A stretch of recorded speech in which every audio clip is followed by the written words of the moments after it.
नमस्कार। आज हम बात करेंगे महात्मा बुद्ध के बारे में कि महात्मा बुद्ध ने शिक्षा के महत्व को कैसे समझा। शिक्षा क्या होती है, शिक्षा क्या होती है, कैसे ग्रहण की जा सकती है, इसके बारे में महात्मा बुद्ध ने क्या कहा। यानी बुद्ध ने क्या कहा कि प्रत्येक व्यक्ति अपने जीवन में जिससे कुछ लक्ष्य है उनको निर्धारित करता है, भी हमें क्या पाना है, उस लक्ष्य को निर्धारित करता है, जिससे क्या है वह अपनी योग्यता और अपनी यानी प्रगति को परखता है, भी हम कहाँ तक पहुंचे हुए हैं, किस चीज की हमारे को आवश्यकता है। यदि लक्ष्य हासिल करना है और लक्ष्य हासिल नहीं होती है तो अपनी कमियों को देखता है।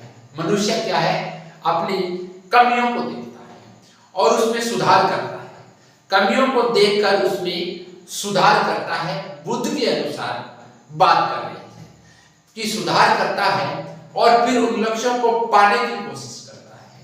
भी हमें इन लक्ष्यों को ग्रहण करना है, जो हमारे को जिस प्रकार की शिक्षा की आवश्यकता है उसे कैसे पाना है, इस पर वो विचार करता है और लक्ष्य निर्धारित करने के बाद वह प्रयत्न करता है और उसको पाने के लिए एक रणनीति बनाता है भी शिक्षा को कैसे ग्रहण कर सके, कौन सी प्रक्रिया अपनाकर हमें इसको ग्रहण करना है।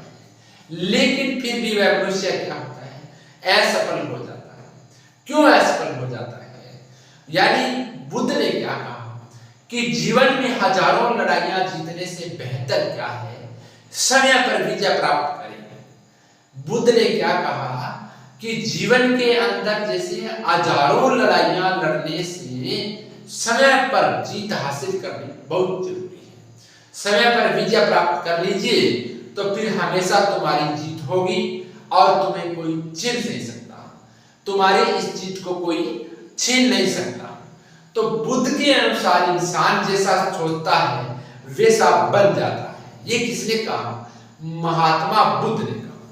महात्मा बुद्ध ने क्या कहा कि जीवन में इंसान जैसे सोचता है मस्तिष्क में वैसा बन जाता है। यदि कोई व्यक्ति शुद्ध विचारों के साथ बोलता है या काम करता है तो उसे जीवन में खुशियां मिलती है। क्या मिलती है? खुशियां मिलती है। यह बुद्ध ने कहा कि अगर व्यक्ति शुद्ध विचारों के साथ अपनी मधुर वाणी, शुद्ध वाणी से जो शब्द निकालता है उसे जीवन में वैसी ही खुशियां मिलती है और उसकी खुशियों की परछाई की तरह उसका साथ कभी नहीं छोड़ती। ये खुशियां अपने साथ रहती है, हमें आगे बढ़ने की ओर संकेत देती है, अपने लक्ष्य को प्राप्त करने की ओर संकेत देती है। ये बुद्ध का विचार था। बुद्ध के अनमोल विचार भी हैं, वो भी हम बात करते हैं।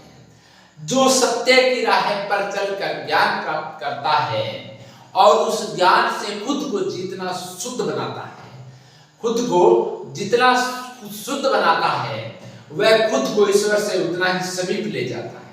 किसने कहा? बुद्ध ने कहा कि जो सत्य की राह पर चलकर ज्ञान प्राप्त करता है और उस ज्ञान से खुद को जितना शुद्ध बनाता है वह खुद को ईश्वर उतना ही समीप ले जाता है। इस संसार में सभी को अपने ज्ञान पर अहंकार है, परंतु किसी को अपने अहंकार का ज्ञान ही नहीं है। क्या ये बुद्ध के विचार अच्छे लगे? तो बुद्ध ने कौन कौन से विचार बताए जो हमने आज देखे सुने। तो इन विचारों में क्या बताया कि बुद्ध ने कि अपनी सोच अच्छी रखी, अच्छी वाणी बोली, दूसरे व्यक्तियों के साथ अच्छा व्यवहार करें और अच्छी तरह से मेल मिलाप रखें, किसी को गलत शब्द न कहें, अपने मार्ग पर चलें, अपनी रणनीति बनाएं और बार बार प्रयत्न करें, एक दिन सफलता अवश्य मिलेगी। ये बुद्ध के विचार थे। बुद्ध के विचार बहुत ही अच्छे थे। अगर हम बुद्ध के विचारों की बात और करते हैं कि बुद्ध ने देखो कितनी ही एक मानसिक यानी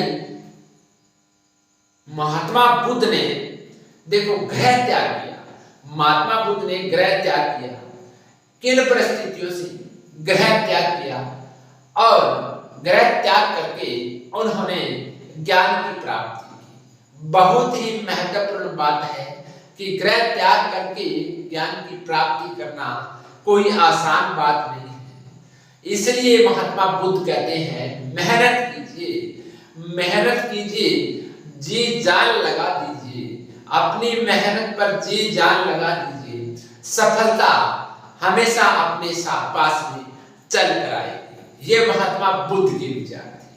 आगे की जीवनी बुद्ध के बारे में जो भी है वो हम अगले वीडियो में पढ़ेंगे और आपको मैं अपने तक पहुंचाने का यानी प्रयास करूंगा। तो साथियों आज बस इतना ही, आगे हम अगली वीडियो में फिर मिलेंगे, तब तक धन्यवाद।